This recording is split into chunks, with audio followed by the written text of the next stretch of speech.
여야 대표회담 다음 날 양당 대표는 한 목소리로 상당한 공감대가 형성된 만남이었다고 자평하면서도 이재명 대표가 정부의 계엄 준비서를 언급한 것을 두고 한동훈 대표가 근거를 대라고 요구하면서 설전이 오갔습니다. 김다연 기자가 보도합니다. 국민의힘 한동훈 대표는 여야 대표회담 다음 날 열린 지도부 회의에서 15분 동안 8가지 회담 결과를 하나하나 짚으며 그 배경을 설명했습니다. 한 번의 만남으로 모든 게 해결될 거란 기대는 순진한 발상이라며 금융투자 소득세 등 쟁점 사안도 일부 이견은 있었지만 큰 방향성이나 취지에 공감을 했다고 평가했습니다. 상당 부분은 이미 합의가 되어 있는, 그러니까 공감대가 이루어지는, 다만 우선순위에만 차이가 있었던 부분들이 많이 있어서.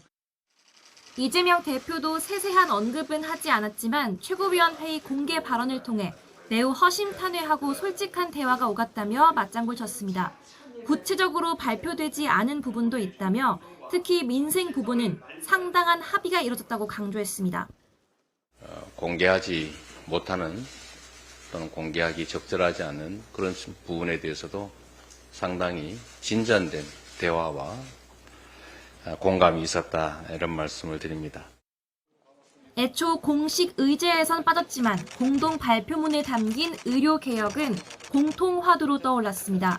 친한동훈계를 중심으로는 중요 정책은 플랜 B가 필요하다면서 한 대표의 의대 증원 유예안에 힘을 실는 목소리가 나왔습니다. 지금은 플랜 B가 필요한 상황인지에 대해 정밀한 판단이 필요한 시기입니다.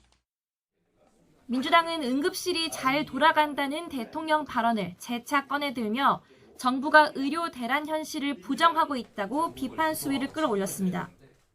권력이 이런 현실 부정과 회피에 빠지면 생사람을 잡게 됩니다. 양당 대표 모두 민생에선 어느 정도 공감대를 이룬 셈인데 야당이 제기한 정부의 계엄 준비 의혹을 두고는 공개 설전을 벌였습니다. 한 대표는 이 대표의 모두 발언을 문제 삼으며 근거 없이 의혹을 제기하는 건 내 귀에 도청 장치가 있단 말과 다를 바 없다고 비꼬았습니다. 맞다면 심각한 일 아닙니까? 근거를 제시해 주십시오. 야당은 0.1%라도 가능성이 있으면 용납할 수 없는 거 아니겠느냐며 김용현 국방부 장관 후보자 인사청문회에서도 계엄 준비서를 고리로 공세를 이어갔습니다. 최근 이준우 수방사령관, 각종군 특전사령관, 여인영 방첩사령관을 한남동 공관으로 불렀죠. 계엄 이야기 안 했습니까? 선동하는 자리가 아니라 청문회, 그야말로 듣는 자리입니다.